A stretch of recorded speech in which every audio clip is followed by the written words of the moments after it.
Bueno, buenos días para todos. Les damos la bienvenida a este martes de técnica quirúrgica. El día de hoy el tema será herniorrafia umbilical y epigástrica a cargo del doctor Juan David Reyes, residente de primer año de cirugía. Sus asesores fueron el doctor Vergara y el doctor Pérez. Entonces, damos inicio a la charla. Muchas gracias. Entonces hoy vamos a hablar de herniorrafia umbilical y epigástrica y posteriormente vamos a abordar algunas situaciones especiales en las cuales pues hay algunas consideraciones adicionales acerca de la herniorrafia umbilical y epigástrica. Esta es una patología relativamente común y entonces empecemos hablando de qué es lo que conocemos como hernia epigástrica y umbilical. Y es que la definición de estas dos patologías va a depender desde el abordaje que apliquemos para su diagnóstico. Algunos hablan de una protrusión de una masa que sea palpable, otros hablan de una protrusión de una masa que sea visible. Sin embargo, las guías de la Sociedad Europea de Hernia los definen como un defecto de la línea media entre el proceso sifoides y el ombligo para la hernia epigástrica y la umbilical como lo propio, pero que el centro del defecto herniario se encuentra dentro del anillo umbilical. Y a su vez propone una clasificación basada en el tamaño, en el cual un anillo herniario que tenga menos de 1 centímetro va a ser catalogado como una hernia pequeña, una mediana entre 1 y 4 centímetros y hernias grandes como mayores de 4 centímetros. Este diagrama, para ejemplarizar lo que mencionábamos, entonces una hernia umbilical va a estar ubicada dentro del anillo umbilical y una epigástrica puede estar ubicada en cualquier parte del recorrido de la línea media entre el proceso sifoides y el ombligo. ¿Cuáles son los factores de riesgo involucrados dentro de la génesis de estos defectos de la pared de la línea media? Pues básicamente van a ser todos aquellos que nos generen un aumento de la presión intraabdominal, la cual pues en algún momento va a vencer la fuerza de ese continente de la pared abdominal, o también algunos factores pues que son más escasos, que nos disminuyan la fuerza de contención de la pared. Dentro de ellas tenemos entonces, dentro de las que disminuyen la fuerza de la pared, podrían ser las enfermedades del tejido conectivo. Por eso podemos ver una asociación de diversas manifestaciones con el desarrollo de hernias umbilicales y hernias epigástricas, la presencia de enfermedad diverticular, que a menudo también se ve acompañada de la presencia de estreñimiento, lo cual va a favorecer el aumento de la presión intraabdominal y el desarrollo de hernias, la obesidad, la ascitis, el embarazo, la presencia de diastasis de los rectos, que a menudo se acompaña también del desarrollo de hernias de la línea media. En Estados Unidos se ha visto una relación entre el origen nativo americano y el desarrollo o la mayor proporción de desarrollo de hernias y la presencia de síndrome de Down en algunos casos. En cuanto a la epidemiología, este estudio que se propuso relatar pues, la prevalencia de hernias umbilicales y epigástricas a nivel de los Países Bajos, encontró pues, una prevalencia en el seguimiento de más de 5 millones de pacientes del 0.22%, de los cuales el 63% de los pacientes equivalía a hombres y el 37% a mujeres.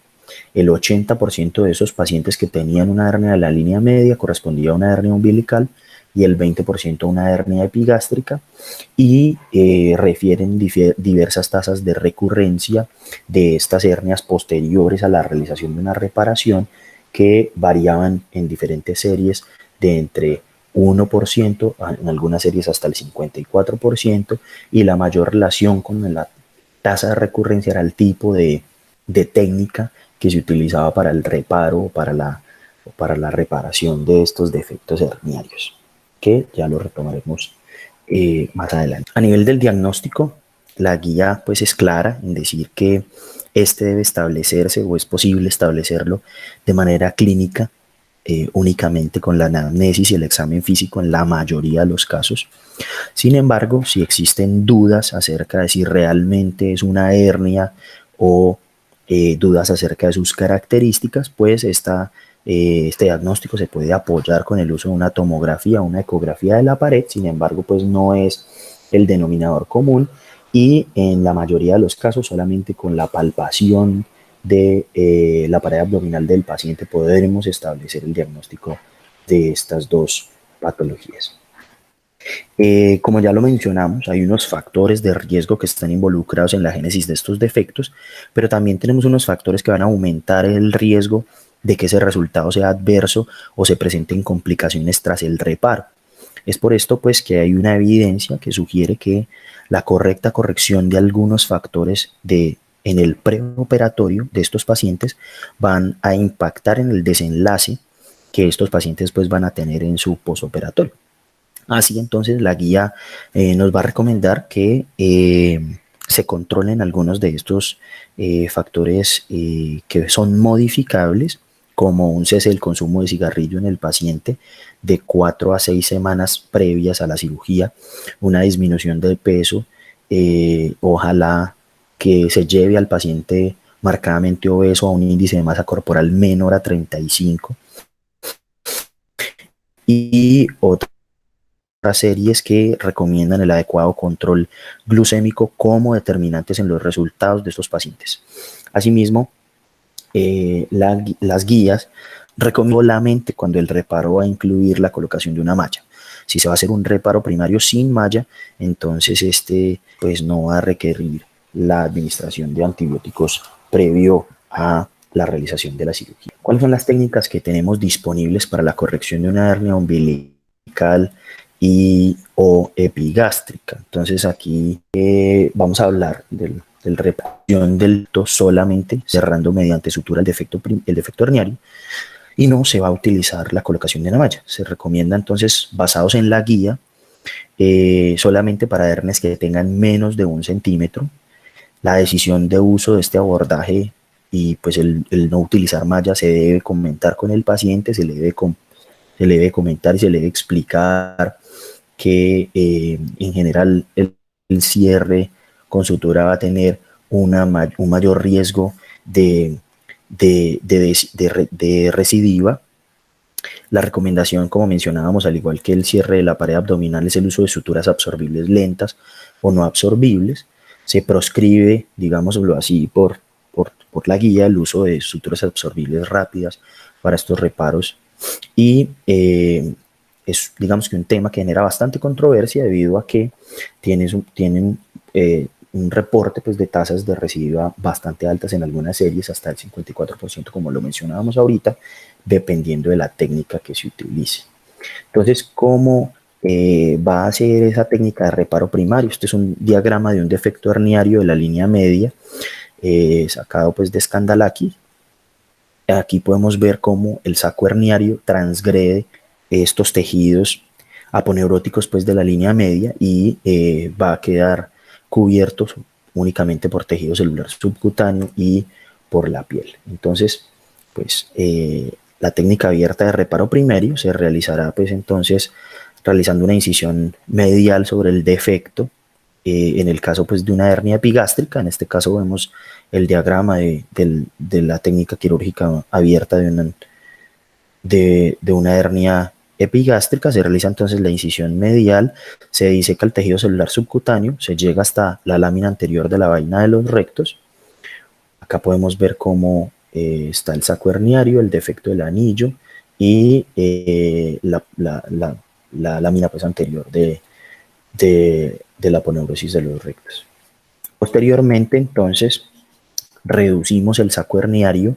Si el saco herniario es bastante grande, se puede llegar a generar una disección. Sin embargo, pues algunos autores dicen que el sangrado generalmente pues es abundante, y por eso pues se puede simplemente realizar una reducción de se realiza el cierre del defecto.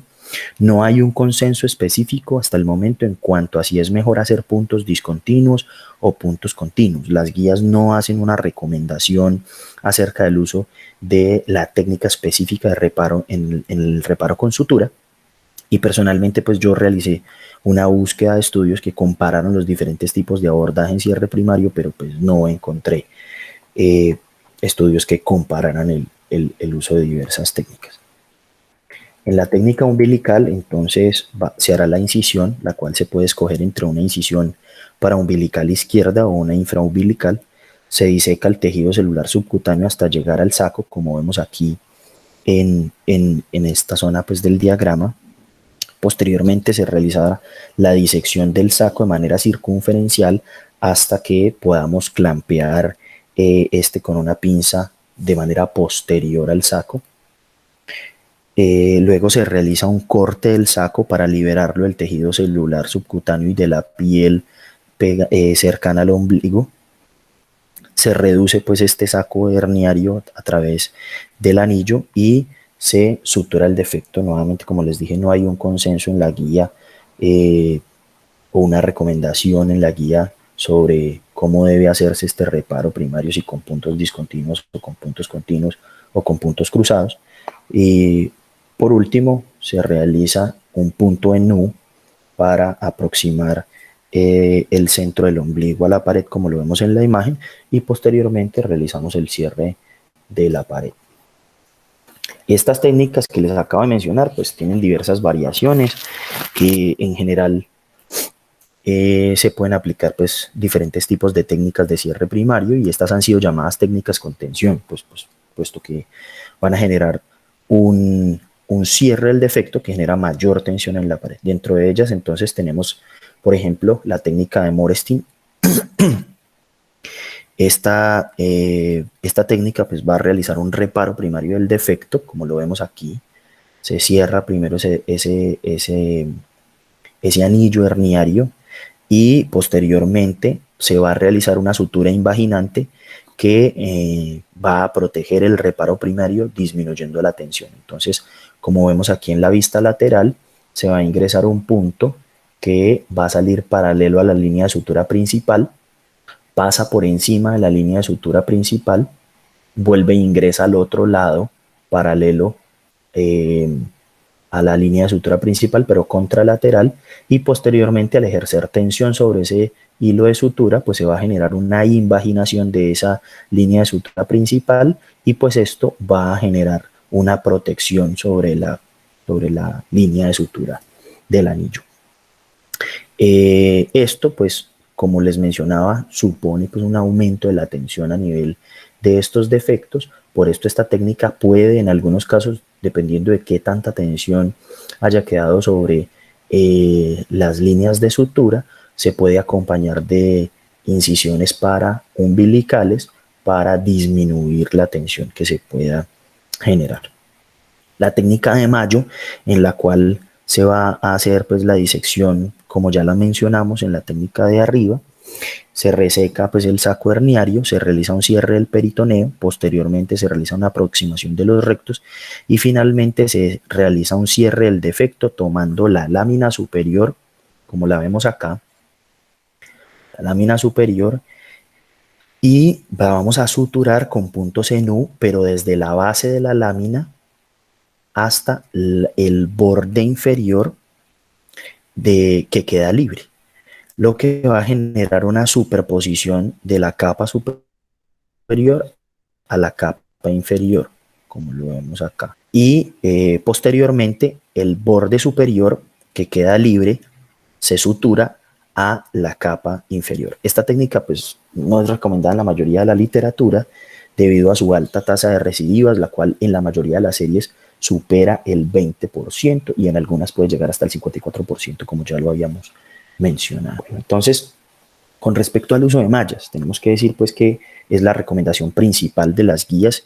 El uso de mallas reduce de manera significativa las recurrencias tanto de hernias epigástricas como umbilicales y clásicamente el uso de mallas se ha relacionado con el desarrollo de dolor crónico posoperatorio.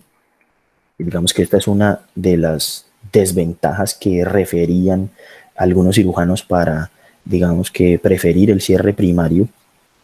Sin embargo, En este estudio se realizó seguimiento a pacientes que habían sido operados para corrección de hernia epigástrica y umbilical con una colocación de malla y otro grupo con cierre primario. Se hizo seguimiento por 40 meses a cada grupo con una tasa de recurrencia del 10% para el grupo de malla y 21% para el grupo de cierre, con del cierre pues con sutura, y con una P del 0.001.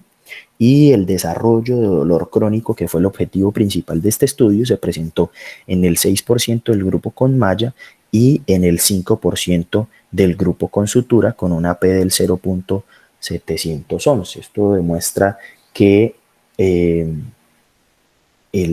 el cierre con malla no genera un aumento del dolor crónico, o bueno, no lo generó pues en este estudio, y digamos que rebate ese concepto de que podría ser un factor de riesgo para el desarrollo de dolor crónico. Este segundo estudio sobre el uso de mallas para reparos comparó el grupo de reparo con sutura versus el reparo con malla, con un seguimiento por 25 meses a cada grupo en pacientes con hernia entre 1 y 4 centímetros de diámetro, con una tasa de recurrencia del 4% en el grupo con malla y del 12% en el grupo de sutura, con una P del 0.01, sin diferencias estadísticamente significativas en las tasas de infección del sitio operatorio de seroma entre los dos grupos. De nuevo, no hay diferencias entre el reparo con sutura y el uso de malla en cuanto a las complicaciones. Sin embargo, sí hay una diferencia estadísticamente significativa en cuanto al riesgo o a la recurrencia de la herniación. Por último, esta revisión sistemática, que incluyó 7 estudios retrospectivos y uno randomizado controlado, encontró en 2 de los estudios una tasa de recurrencia menor en los pacientes que habían sido corregidos con el uso de malla versus el reparo con sutura únicamente, del 2.2% versus el 5.6% en el de sutura, con una P estadísticamente significativa en el primer estudio, y en el segundo estudio de 3.1% versus 14.7%, nuevamente con una P estadísticamente significativa.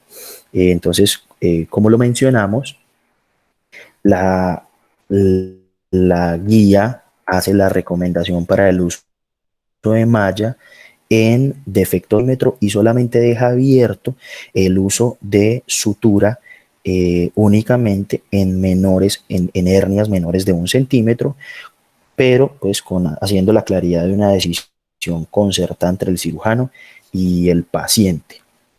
Pero entonces, ¿cuál es la técnica quirúrgica con malla? Entonces, se realiza la disección del tejido celular subcutáneo, deshace de igual manera hasta llegar al saco, tanto para la hernia umbilical como para la hernia epigástrica. Se va a reducir este saco y se ingresa la malla para posicionarla en la capa que se desee según la técnica. Si es subley, se ingresa la malla a través del defecto y se fija entre la fascia, se fija pues a la fascia y se cierra por planos. Aquí podemos ver entonces cómo se ingresa la malla y se fija, en este caso, de manera preperitoneal. ¿Cuáles son las diferentes capas o posiciones en las que se pueden colocar las mallas? Entonces vamos a tener la técnica onlay, que no es más que poner la malla por encima del defecto. Aquí podemos ver una técnica en la cual se ha cerrado el defecto herniario o el anillo herniario, y encima de ella se coloca una capa. Esta va a ir por encima de la fascia anterior de los rectos. Tenemos la técnica inlay, en la cual lo que se intenta pues es taponar el defecto con 2 variantes.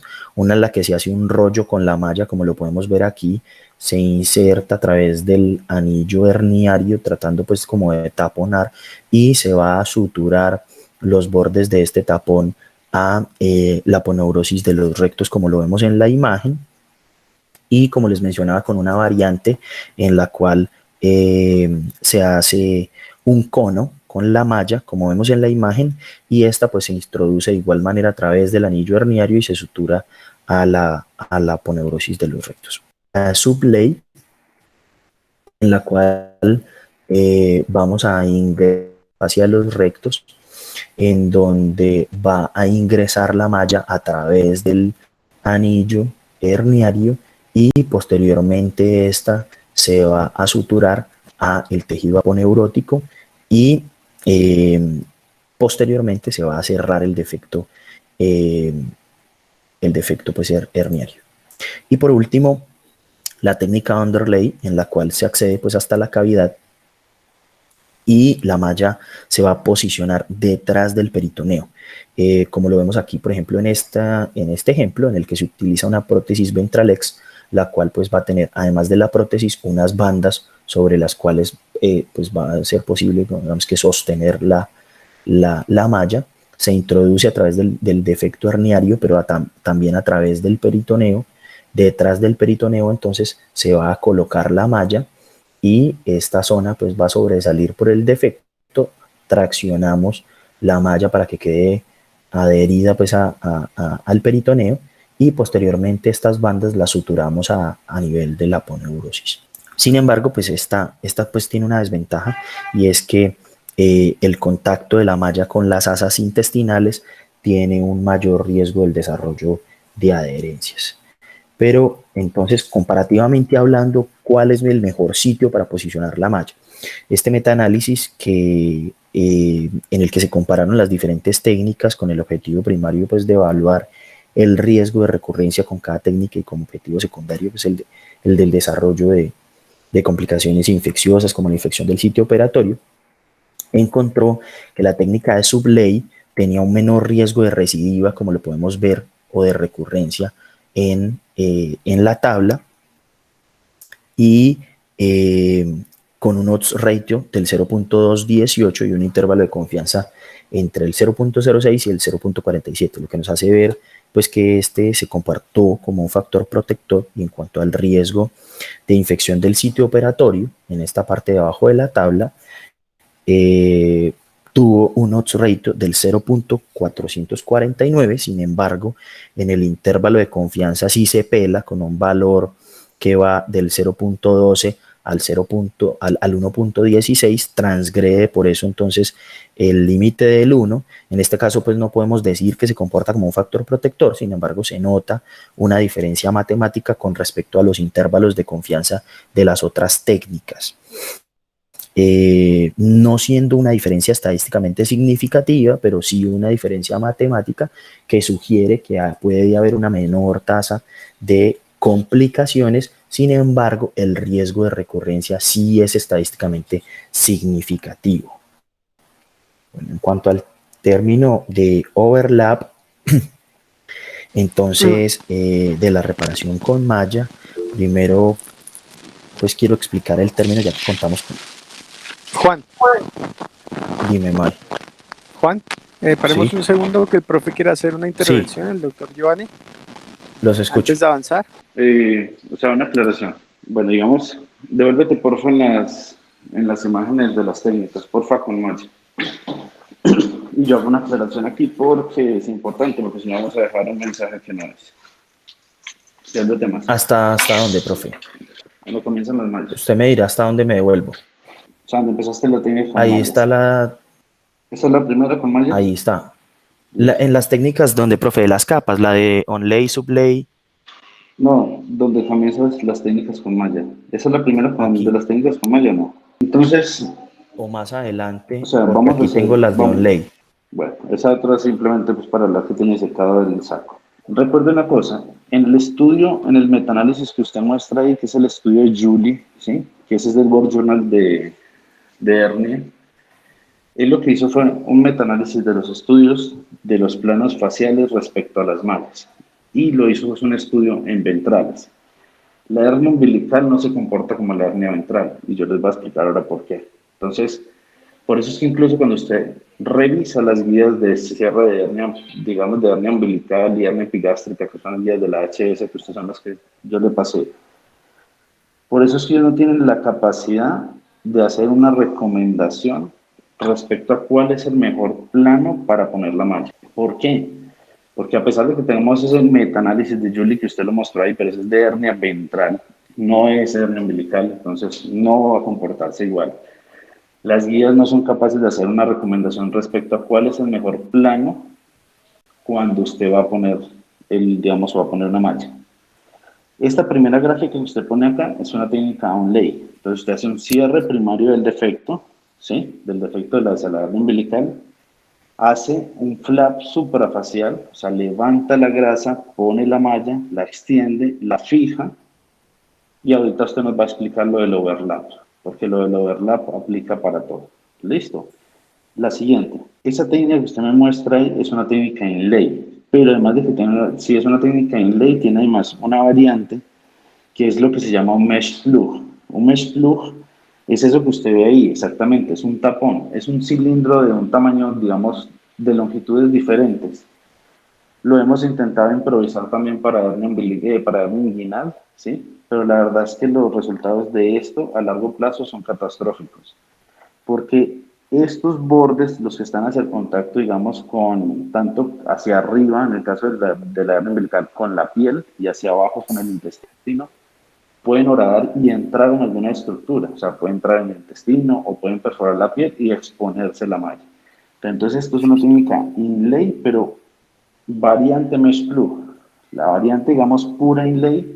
Entonces, usted pone, por ejemplo, acá la técnica del cono, es la misma vaina, porque tiene, o sea, no se mantiene en el plano facial. La técnica en ley pura lo que dice es que usted no cierra el defecto, sino que usted puentea el defecto con una malla. O sea, usted lo que hace es anclar la malla al borde del defecto. Esa es la técnica in ley. ¿Sí? Estas son variantes. Entonces, variante de cono, variante entonces de tapón de malla, que es la anterior. Sigue. Esta técnica que usted muestra acá es una técnica sublay. La técnica sublay, ¿qué dice? Usted se va por, o sea, usted abre, digamos, la vaina, los rectos de ambos lados, ¿sí? Cuando está asociado a diástasis de recto me parece un poco más complejo encontrar bien las vainas, y es lo que a veces lo hace un poquito, digamos, más dispendioso, y principalmente cuando uno escucha a los diferentes, digamos, autores y expositores y los que saben de este cuento, ellos dicen que a veces es muy difícil abordar el plano retromuscular desde una umbilical si esta es pequeña, porque usted tendría que hacer una incisión un poquito más amplia para poderlo lograr adecuadamente. Lo que hace la técnica sublay es que usted pone la malla por detrás de los rectos abdominales, ¿sí?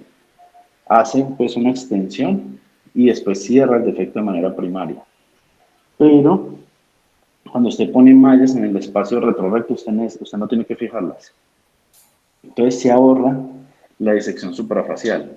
Tengan en cuenta algo. Cuando ustedes hablan de underlay, ustedes pueden hablar de dos posiciones. Esta underlay que usted muestra acá, eso es una malla que está por debajo del plano peritoneal, o sea, está dentro de la cavidad.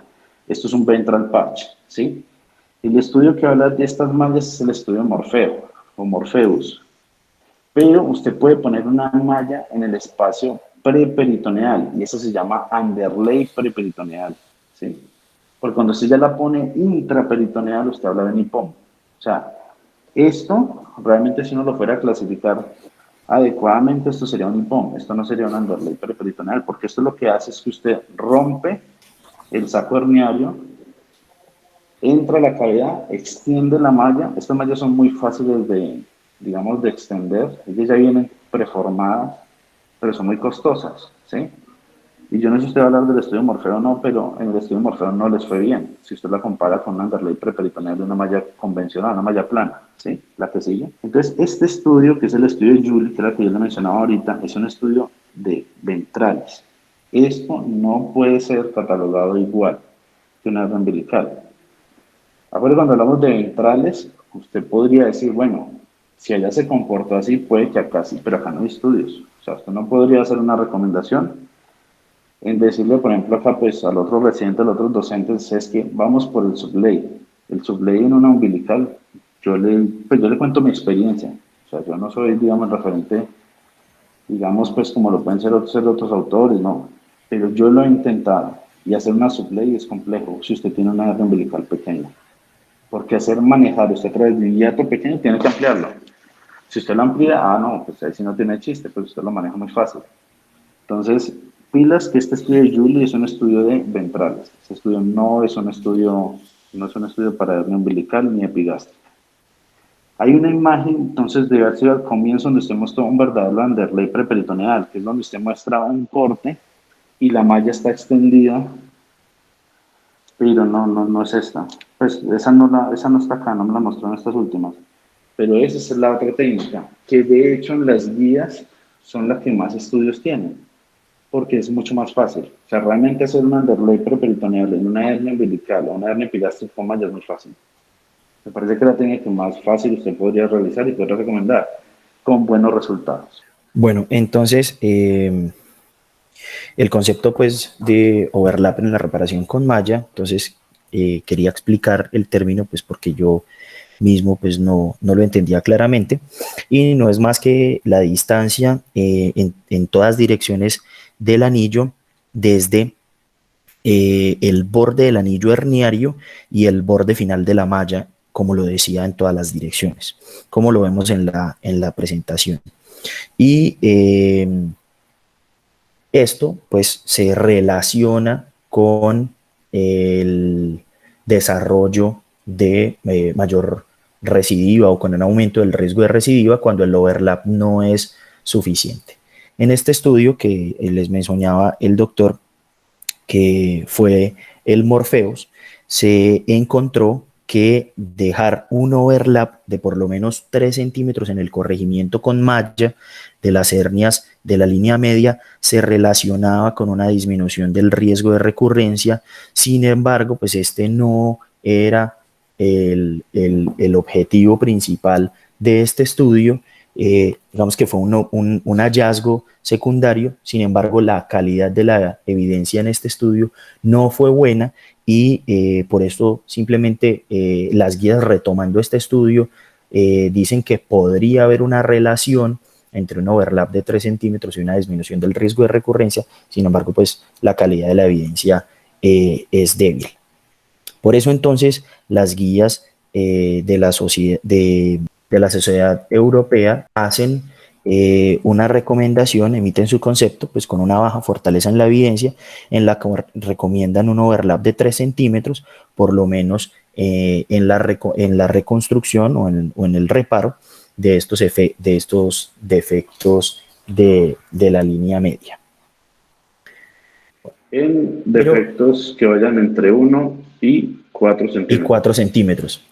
Aclare esa partecita. Si es un defecto mayor, pues el overlap tendrá que ser. Bueno, en todas las técnicas que hemos mencionado se han abordado desde el punto de vista abierto, ya sea pues con un cierre primario o con un uso de malla.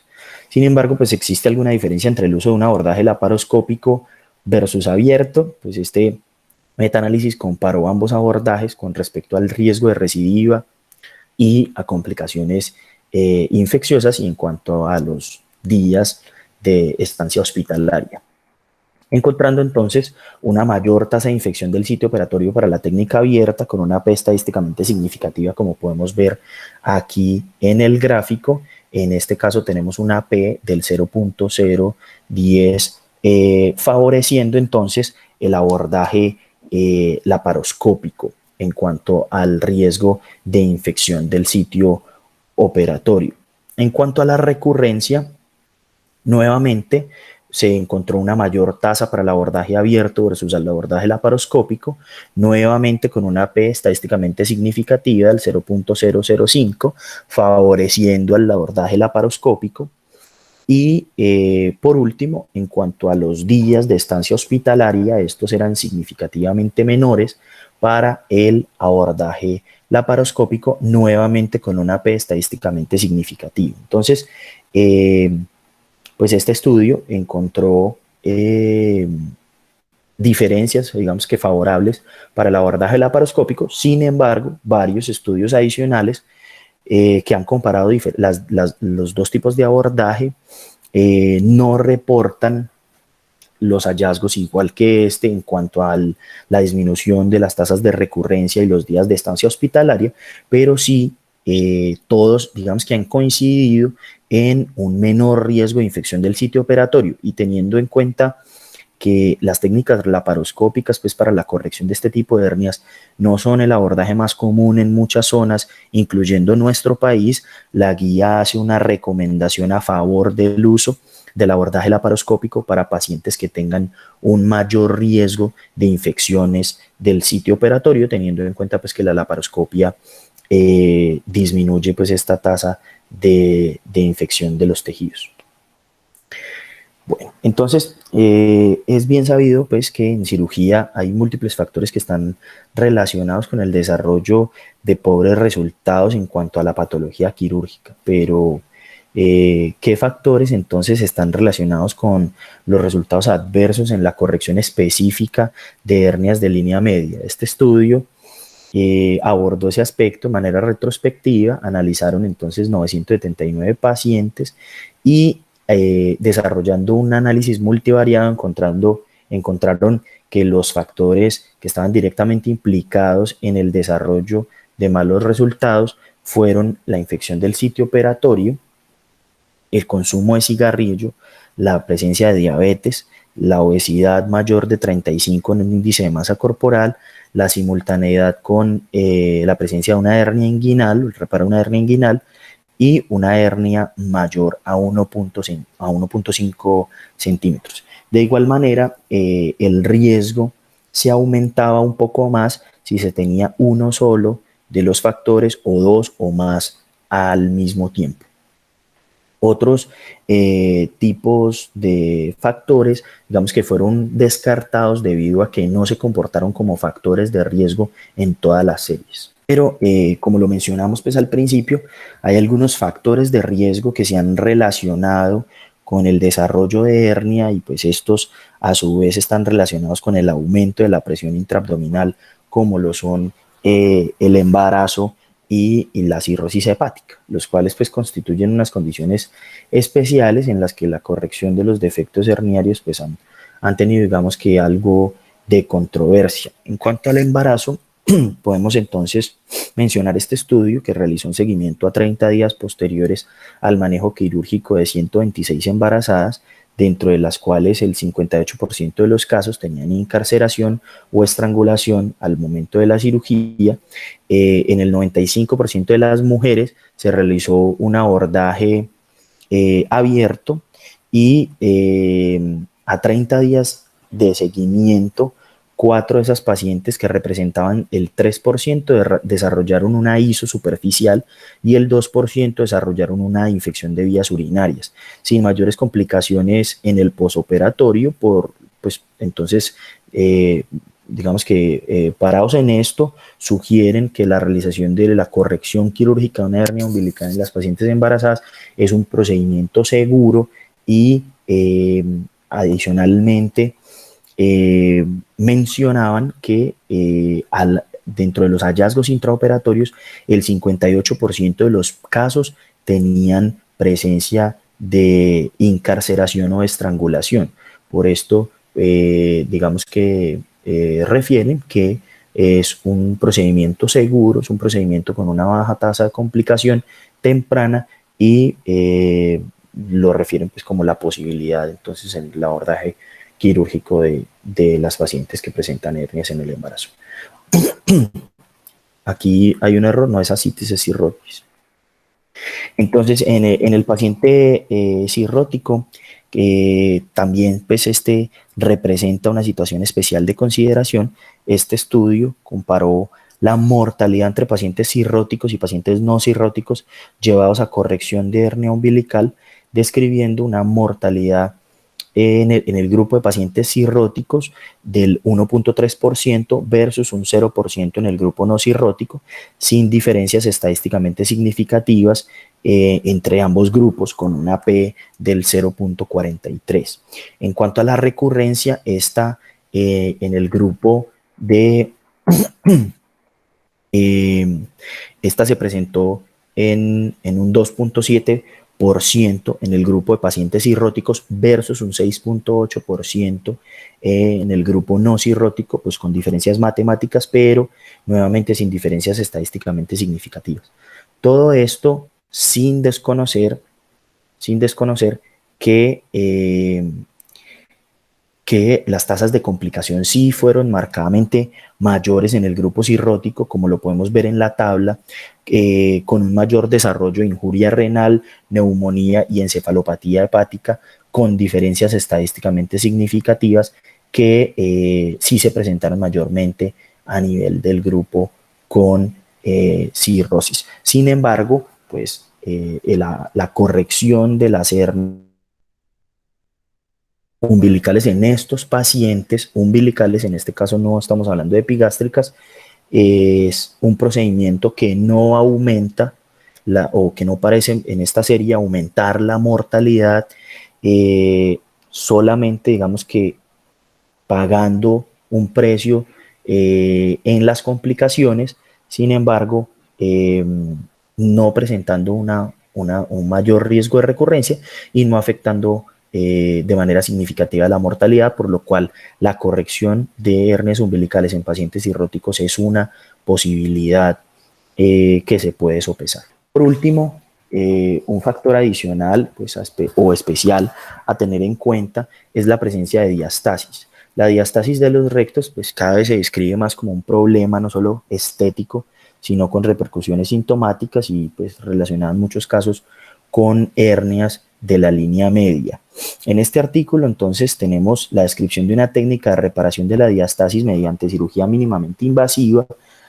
La técnica entonces se realiza con el paciente en decúbito supino, con abducción completa de las piernas. El cirujano se va a posicionar entre las piernas del paciente, se realiza una disección suprapúbica media y una incisión, perdón, suprapúbica media y 2 puertos de trabajo laterales.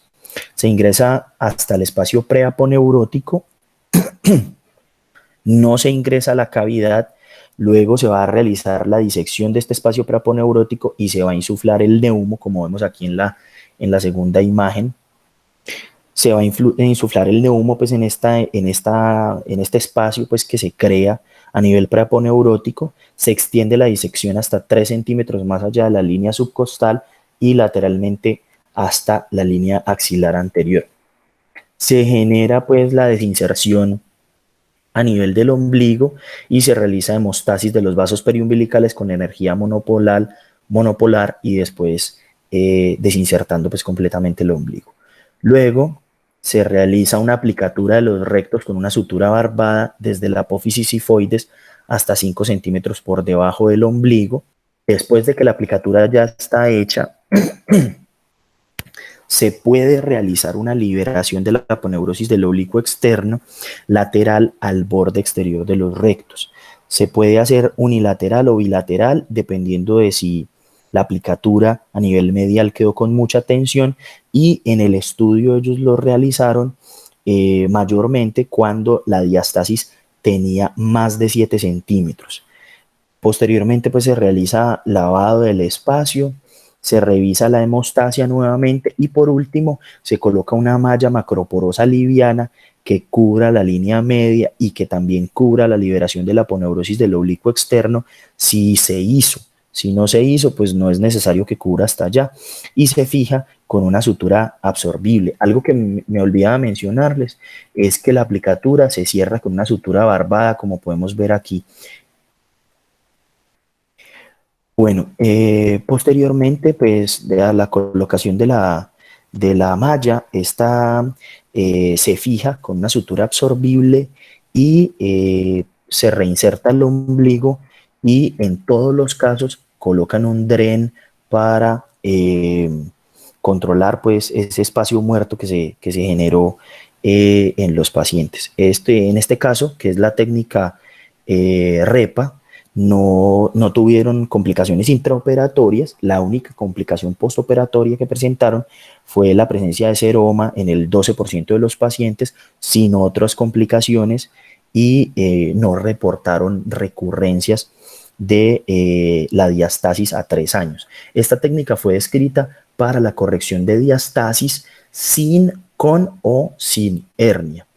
Pero adicionalmente, este otro estudio, pues tenemos la descripción de otra técnica que digamos que es muy similar de reparación de la diastasis, que sí se acompaña con hernia. Nuevamente, con el paciente en decúbito supino, con abducción completa de las piernas, el cirujano pues se va a posicionar entre ellas, igual que el anterior, los mismos puertos, se realiza uno medio y 2 puertos de trabajo laterales. Se va a ingresar hasta el espacio preaponeurótico sin ingresar a la cavidad. Se realiza la disección de este espacio, desinsertando nuevamente el ombligo. Se insufla un neumo que ellos refieren dentro de su estudio entre 8 y 10 milímetros de mercurio como presión. La disección la van a extender hasta 12 a 15 centímetros a cada lado de la diastasis y hasta el reborde subcostal. Posteriormente, ellos van a identificar el saco herniario en medio de la diastasis. Este se diseca, como lo podemos ver aquí en la figura B. Luego su contenido se reduce hasta la cavidad. Se realiza una medición de la diastasis y posteriormente se realiza la aplicatura de los rectos. Esta debe ir desde la apófisis sifoides hasta 2 a 3 centímetros por debajo del ombligo en esta técnica con una sutura continua. Y ellos recomiendan el uso de suturas barbadas, sin embargo, no refieren, digamos, que sea una camisa de fuerza. Dicen que pues esto hace más fácil la aplicatura debido a que pues genera mayor tracción sobre los músculos rectos y digamos que impide pues que ellos se devuelvan a través de las suturas. Y después de realizada pues la aplicatura, recomiendan pues el uso de malla. Sin embargo, dejan a discreción del cirujano si se usa la malla o no, dependiendo de qué tanto haya medido la diastasis de los rectos en el momento en el que se hizo la medición. Y si se usa la malla, esta pues debe cubrir de 3 a 4 centímetros por debajo del ombligo y debe tener un overlap de 3 a 4 centímetros a cada lado de la diastasis. Posteriormente pues van a reinsertar el ombligo y también en todos los casos se dejó un dren. Como un comentario final, ellos refieren pues que se puede cerrar el espacio muerto creado con suturas, el espacio pues que se generó a nivel preaponeurótico. Sin embargo, dicen pues que técnicamente puede ser un poco difícil y que pues esto no es absolutamente necesario. Nuevamente estos en este estudio pues no reportaron mayores complicaciones postoperatorias y un bajo riesgo de recurrencia. Por último, mencionar que el concepto de que toda hernia debe llevarse a cirugía, pues no es necesariamente una camisa de fuerza. Pues solo por mencionar, el manejo expectante de las hernias de línea media se describe dentro de las guías como una posibilidad. En ese orden de ideas, este estudio analizó unas cohortes de pacientes llevados a manejo quirúrgico y otras llevadas a manejo expectante. En total, pues incluyeron 789 pacientes que tenían hernia umbilical o epigástrica, de los cuales el riesgo de requerimiento de reparación a 5 años fue del 19% por crecimiento de la hernia o por molestias, y el riesgo de requerimiento de cirugía de urgencia fue del 4%, por lo cual pues las guías fundamentadas básicamente en este estudio recomiendan el manejo expectante como una posibilidad en pacientes que tengan defectos herniarios pequeños, asintomáticos y que tal vez no quieran ser llevados a cirugía como una posibilidad a sopesar con estos pacientes. Pues esta fue la revisión que les tenía para hoy y damos paso entonces a los comentarios,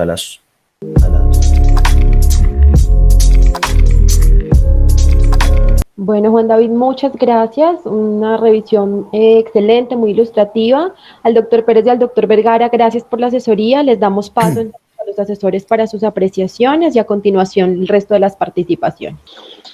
Bueno, ese último estudio que mencionaba ahí el doctor Reyes es nuevamente un estudio de hernia ventral.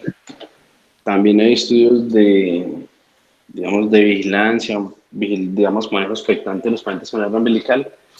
Pero lo que se sabe en general, existen de hernia umbilical, hernia inguinal, ventral, pero lo que se sabe en general es que los pacientes que son jóvenes o que son sintomáticos realmente no son buenos candidatos para dejarlos con un manejo expectante, porque van a tener mucho tiempo para que sus hernias aumenten de tamaño por la fuerza mecánica de los compartimentos laterales y por la actividad física y toda la maniobra de valsalva que hacemos todos los días, pero adicionalmente van a tomarse más sintomáticos y tienen mayor predisposición a hacer complicaciones.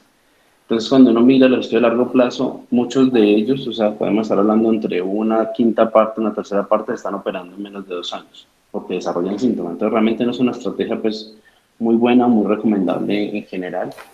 Algunos estudios hablan de que el paciente cuando se acerca hacia la octava década de la vida, ahí sí de pronto es un poquito más recomendable y principalmente si está asociado con morbilidad, de pronto algunos de ellos dejarlo como manejo de seguimiento, pero por parte del especialista quirúrgico. O sea, no es una recomendación para médico general, no es una recomendación para médico general que deje un paciente en vigilancia, no, es remítalo y que el especialista sea el que junto con el paciente y de pronto el anestesiólogo o alguna otra especialidad clínica, de pronto hagan una recomendación conjunta de esperar en cuanto a, digamos, digamos, el manejo expectante pues, de estos pacientes y no llevarlos a cirugía. O sea, la recomendación es operarlos, pero algunos pueden dejarse, digamos, manejo expectante con ellos. Respecto a un comentario que mencionaba el doctor, yo quería como hacer una pregunta abierta, aprovechando pues algunos de los cirujanos que estamos acá. La pregunta puntual es si utilizan técnica de Mayo, si actualmente la utilizan para algunos de sus reparos, de hernia umbilical o epigástrica. Yo no utilizo malla en todas las hernias de rutina, las umbilicales, solo en las que son recidivantes o en los defectos mayores de 2 a 3 centímetros. O sea que en general no coloco mallas en las hernias umbilicales. Y en las epigástricas casi nunca, porque es que usualmente son defectos muy pequeñitos, pero pues la evidencia muestra algo diferente, pero en la práctica casi nunca. Pero en un Profe, momento, ¿me el doctor escucharon? Vergara, ¿Mayo o Maya? No, yo preguntaba, profe, por la técnica de Mayo. O sea, utilizar Mayo. técnica Mayo. No, esa técnica es muy dispendiosa, casi nunca hay suficiente tejido como para lograr hacer un mayo como está descrito, y el porcentaje de recidiva así es muy alto porque genera mucha tensión, y yo vi hacer mayo en la residencia, y eso genera mucho dolor, mucha tensión, y pues ya todos los estudios muestran que la recidiva es muy alta, su técnica de mayo no. Listo. Profe, usted dice entonces que en general las mallas las utilizan en áreas umbilicales mayores a 2 o 3 centímetros, profe. Sí, mayores de 2 centímetros, y todas las recidivadas y en pacientes obesos. Ah, bueno, profe, no, pero recidiva ya entraría en el concepto de ventración. O sea, eso Sí, ya claro, sería eso telar ya es costal. el terato costal, pero de Li- primera vez solo las mayores de 2 centímetros y los pacientes obesos. Listo. El doctor Buritica, el doctor Kevin, Cristian, ¿cuándo ponen mallitas en áreas umbilicales o epigástricas? Ahí está también la Bueno, doctora Erika. gracias a Juan David por la presentación, me parece muy precisa, muy adecuada. Gracias. Mis preceptos, mi opinión sobre...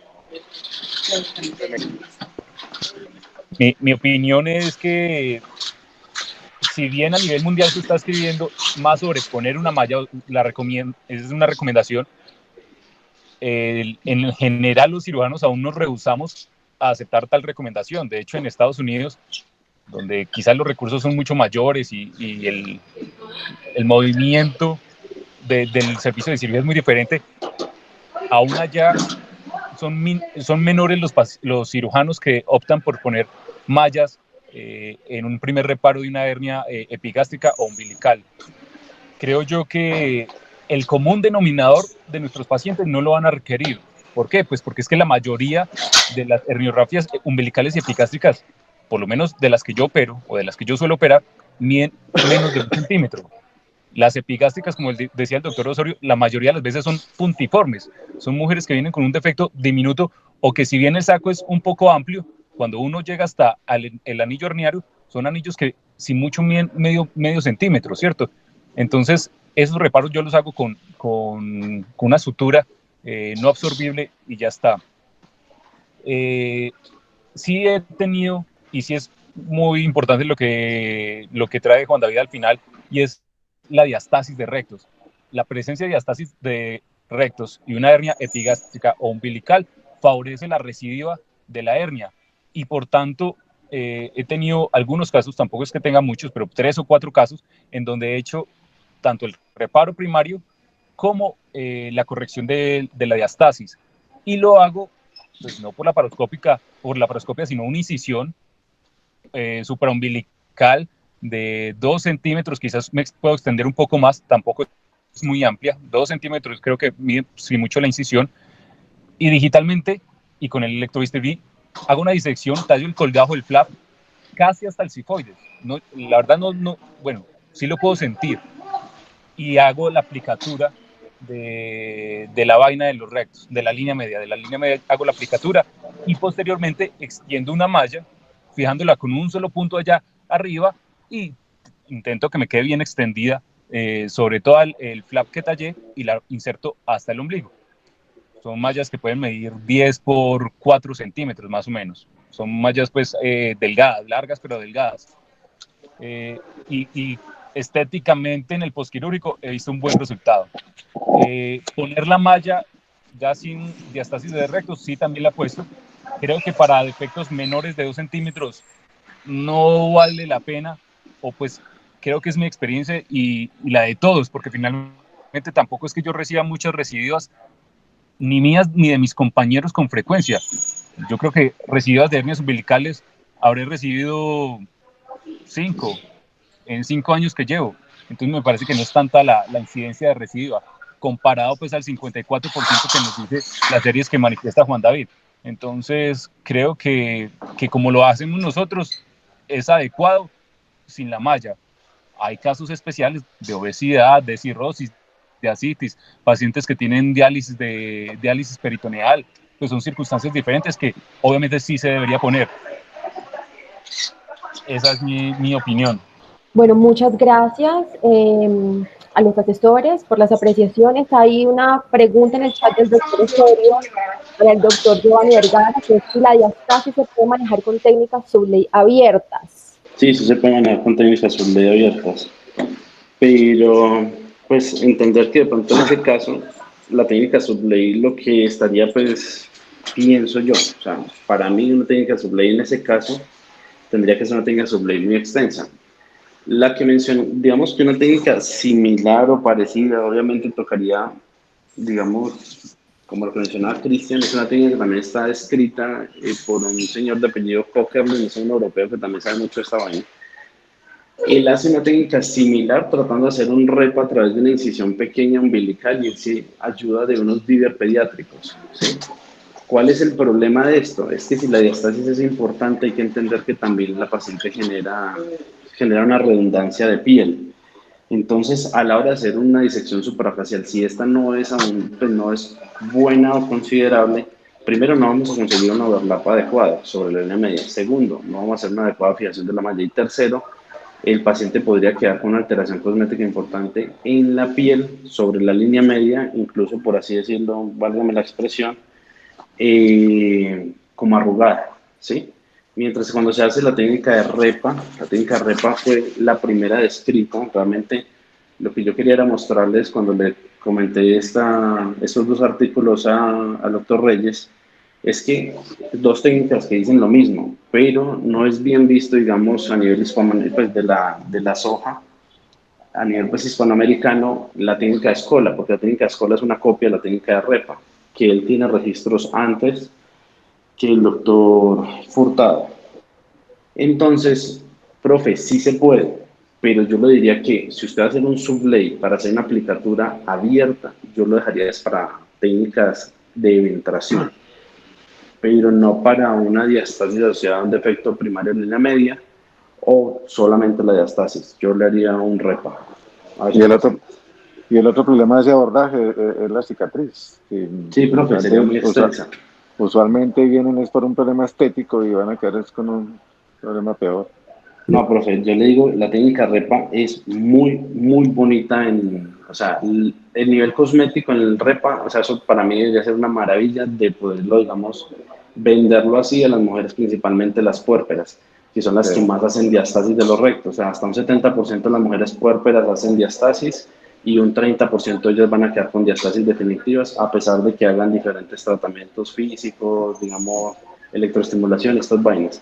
Ajá. Pero algo que le da a las mujeres, profe, adicionalmente, y lo he visto en los pacientes aquí, yo les he realizado este procedimiento, es, profe, es que les saca cintura. O sea, y es inmediato. En el intraoperatorio, usted apenas termina la aplicatura, es inmediato. Que hay que entender y también pilas, digamos, con el concepto de la diastasis. La diastasis no suele ser solo, digamos, supraumbilical. Digamos que más o menos casi un 48% son netamente epigástricos y no llegan al ombligo.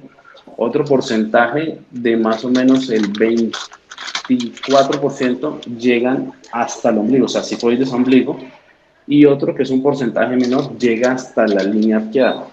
Entonces, por eso a veces, si intentamos hacer una aplicatura y solo lo hacemos en la parte epigástrica, va a haber un porcentaje no despreciable, que es más o menos el 24%, que llegan hasta la línea arqueada. Entonces, tendrían que extender, entre comillas, la aplicatura y extender la malla hasta allá. Por eso yo creo que es muy dispendioso hacerlo abierto. Ernei hace una pregunta interesante. ¿Siempre malla en diastasis? ¿Asociada o no a defecto a defecto media, Ernei? Sin defecto.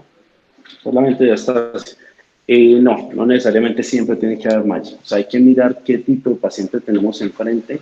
Algo que siempre es la discusión es entre los cirujanos de pared y a veces cuando nos sentamos con los plásticos, y ellos se han hecho aplicaturas mucho tiempo. O sea, ellos hacen abdominoplastias todo el tiempo.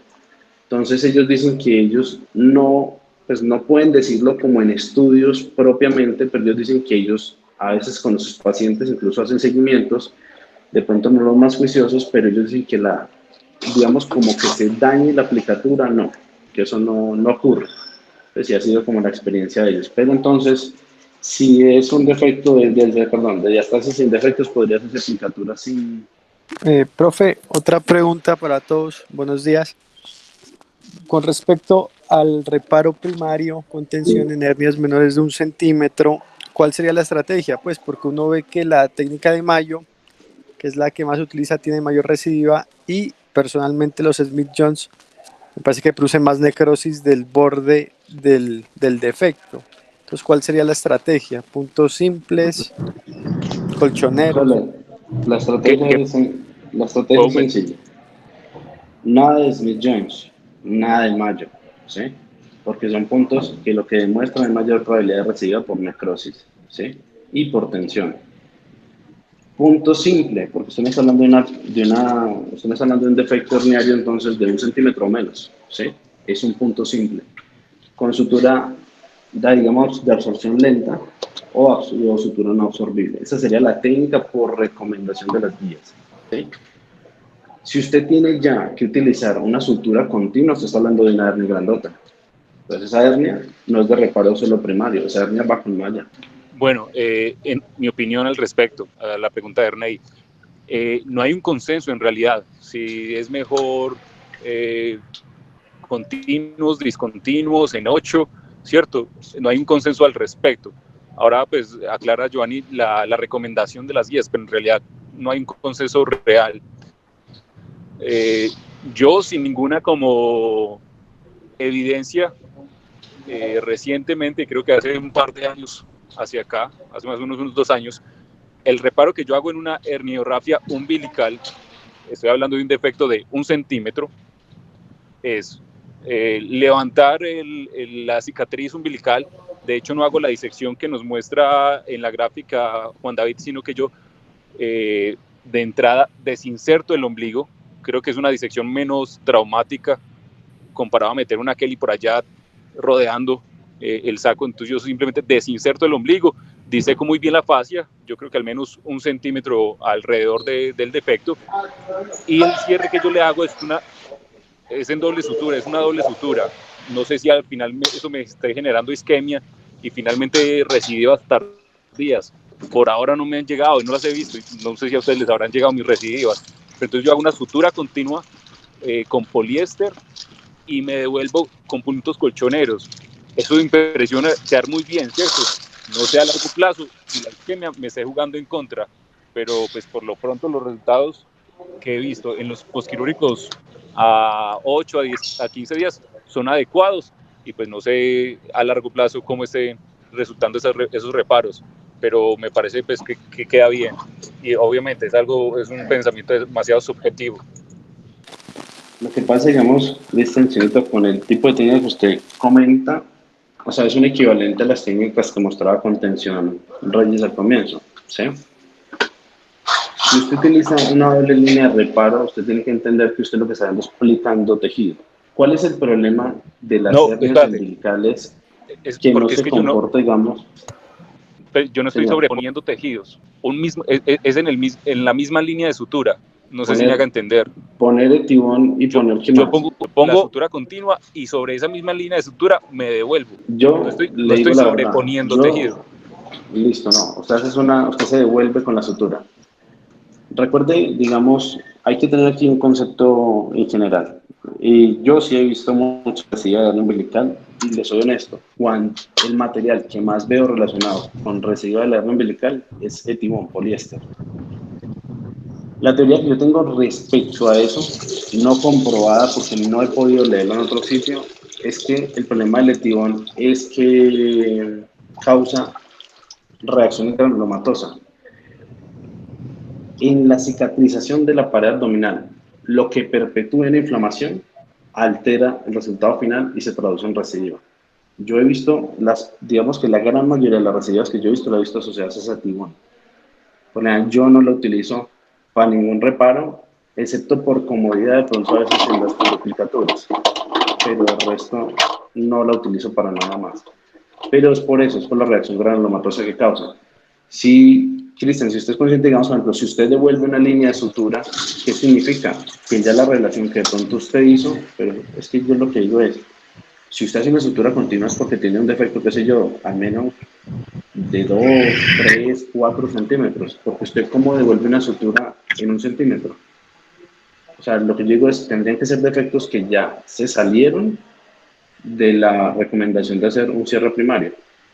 Por ejemplo, yo les digo, una sutura, por ejemplo, una malla, por ejemplo, en esos casos sería la indicación. Si usted tiene un defecto de 1 centímetro, hombre, usted cierra con un punto, máximo 2 y se acabó.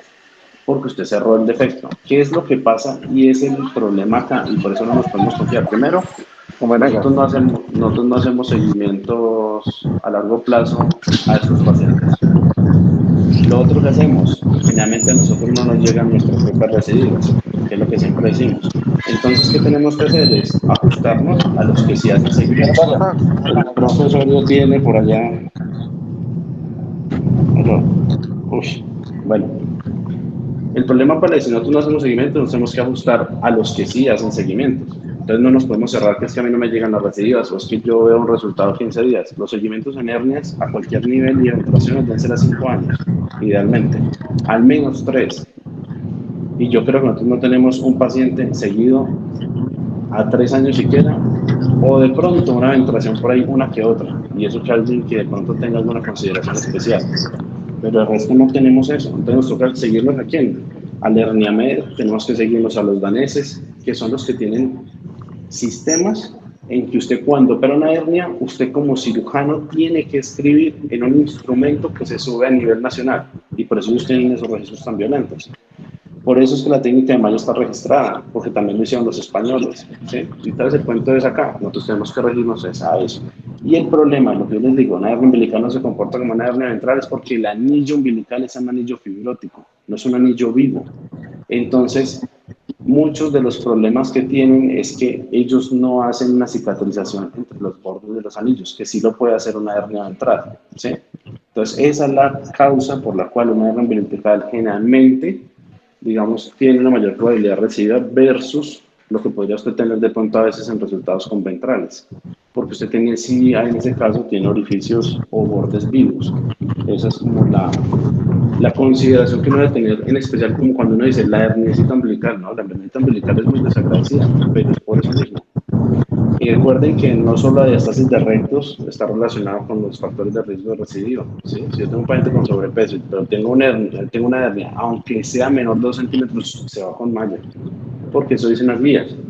Entonces yo pienso que nosotros tenemos que empezar a considerar más que no se trata solamente de que la observación de uno le ha ido bien, sino que tengo que regirme por los que sí tienen registros. Entonces, de pronto, como no decir, no, los cáncer gástricos que yo hago les va muy bien cuando solamente les quito, qué sé yo, de uno. No, porque si las guías dicen, váyase más allá, les va mejor.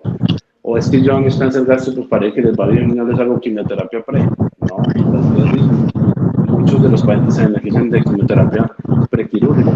Entonces yo pienso que tenemos que empezar a regirnos un poquitico más por esas personas que sí tienen esos registros a largo plazo y que tienen unos sistemas violentos en cuanto al seguimiento postoperatorio de estos pacientes. No sé, de pronto, pues digamos, aprovechando al doctor Buritica, está Erika, el doctor Kevin, de pronto algún comentario, como para aprovecharlos a ellos también.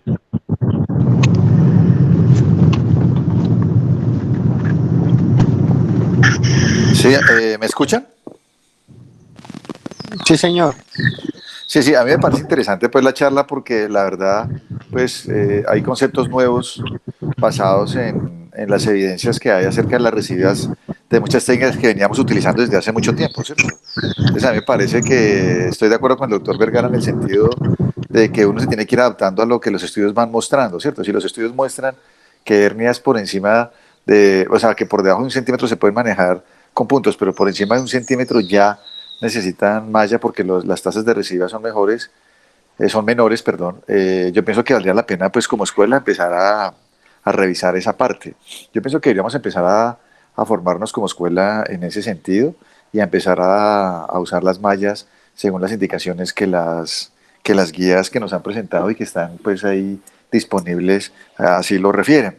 Nosotros venimos de una escuela de hace muchos, muchos años haciendo hernias y manejamos mucho el Letibor, manejamos mucho, yo hago específicamente los puntos de Smith-Jones, pero tiene razón el doctor Vergara cuando dice que ninguno de nosotros pues ha tenido seguimientos hasta 5 años. Estoy seguro que ninguno. Yo trabajo en Chinchiná hace muchísimo tiempo y los pacientes pues tienen que consultar, muchos de ellos sí o sí primero allá y les hacemos control, pero no puedo decir que tenemos seguimientos a 5 años, entonces no pudiera yo decir cuántas de las hernias que en todos estos años he operado con la técnica de puntos de Smith-Jones se han reproducido, ni las hernias epigástricas de pronto entre 1 y 2 centímetros se han reproducido. No tenemos realmente esa estadística. Por eso me parece interesante pues, la revisión de la literatura y estas charlas porque pues, le muestran a uno nuevas técnicas que vale la pena ir aprendiendo. Mi punto de vista es que como escuela deberíamos aprenderla todos y empezar a manejar las hernias o proponer manejar las hernias quirúrgicamente con una técnica, con técnicas recientes, pero empezar a hacerlo todos. ¿Cierto? Sobre todo las hernias pues comunes y corrientes, porque es que el cirujano general en los pueblos va a empezar, es lo que más se encuentra. Se encuentra la hernia epigástrica, se encuentra la hernia umbilical, se encuentra la hernia inguinal, y si bien las técnicas han cambiado, pues yo pienso que la escuela debería orientarnos, empezando por los profesores y los recientes que van saliendo, a que utilicen esas técnicas, que las pueden utilizar perfectamente en cualquier sitio, pero sí hay que hacer pues un cambio, un viraje basados en la evidencia hacia esas nuevas técnicas. Me parece importante la charla y estoy de acuerdo quizás en empezar a mirar las dimensiones que estamos utilizando para el manejo de las hernias, cuándo colocar las mallas o cuándo no. Bueno, ¿qué tan difícil es que nosotros podamos tener un registro a largo plazo para seguir un poco nuestros pacientes? Obviamente es difícil cuando no tenemos esto en un sistema compartido entre las diferentes instituciones. Sin embargo, por ejemplo, si usted me pregunta, Cristian, ¿usted tiene un registro de los pacientes que ha operado desde que salió? Yo le digo, sí, pues la gran mayoría por lo menos. ¿Y cómo los tengo? Finalmente los tengo porque los tengo en una cuenta de cobro y yo tengo mis cuentas de cobro ahí guardadas. Entonces ahí podríamos tener, por ejemplo, una base de datos donde yo le puedo filtrar las hernias umbilicales y epigástricas que hemos operado y fácilmente en un sistema de información podemos empezar a buscar teléfonos y a objetivizar un poco más nuestros seguimientos. Eso podría llegar a ocurrir en algún momento como para tener nuestros datos. Yo le cuento, digamos, a nivel personal, pues un proyecto que tengo planteado, pues si es la idea incluso montarlo acá en el CES con los diferentes cirujanos pues que tienen interés en el área y es montar un grupo de pared abdominal. ¿Qué les recomiendo yo? Nosotros no podemos hacer un seguimiento así, digamos, unas características, excepto que esté considerado desde el inicio, por decir algo. Usted llega y ve a un paciente hoy y lo tiene pues en sus bases de datos como me lo menciona, pero si usted el día de mañana quiere llamarlo, usted se puede embalar por llamarlo, ¿sí? ¿Por qué razón? Porque existe el habeas data. O sea, nosotros ya hemos, mejor dicho, estamos en algo de un proyecto, algo enredados por eso, estamos mirando cómo lo solucionamos, pero también estamos con el planteamiento de montar un grupo de pared abdominal acá en el Hospital de Caldas. Entonces, lo que yo le digo es, sí, usted tiene los datos, pero no tiene el seguimiento y no lo puede hacer. porque se puede embalar, o sea, por eso lo podrían demandar a usted, porque eso se llama una habeas data. E incluso embalarse en la institución donde está usted, digamos, donde se atendió al paciente, porque eso se llama una violación a la historia clínica de la privacidad de la misma. O sea, se podría, Ok, digamos, ver en problemas por eso, o sea, no lo recomiendo. Lo que se puede ok. hacer, y es lo que vamos a plantear, digamos, acá más adelante, porque esto es una, o sea, montar una cosa así es complejo, es que los pacientes que empiecen a registrarse a partir de un momento, ellos tienen que ingresar con una habeas data que permita hacer un seguimiento desde un grupo de manejo. Se puede hacer así, pero es un consentimiento, digamos, especial. Algunos hospitales, por ejemplo el nuestro, tienen una habeas data que permite es que de pronto un auxiliar o un personal del hospital, que es por así decirlo el protector de la historia clínica, puede llamar al paciente bajo el contexto de hacer una encuesta de satisfacción y acto seguido preguntarle si estaría de acuerdo en que se le llamara y se le preguntara algo específico. Pero eso depende también de la institución. Por ejemplo, este hospital tiene esa posibilidad de que se le puede preguntar. Habrán otros que en el habeas data no tengan eso especificado, entonces no lo pueden tampoco hacer. Entonces son como consideraciones como para tener en cuenta, pero la idea ¿cuál es? La idea es que nosotros queremos montar ese grupo de pared abdominal, es para poder hacer ese seguimiento. Son seguimientos que irían con un consentimiento informado desde el comienzo para poder hacer seguimientos a largo plazo. O sea, la idea fuera hacer un seguimiento mínimo de 3 años, que eso es lo que nosotros quisiéramos hacer acá.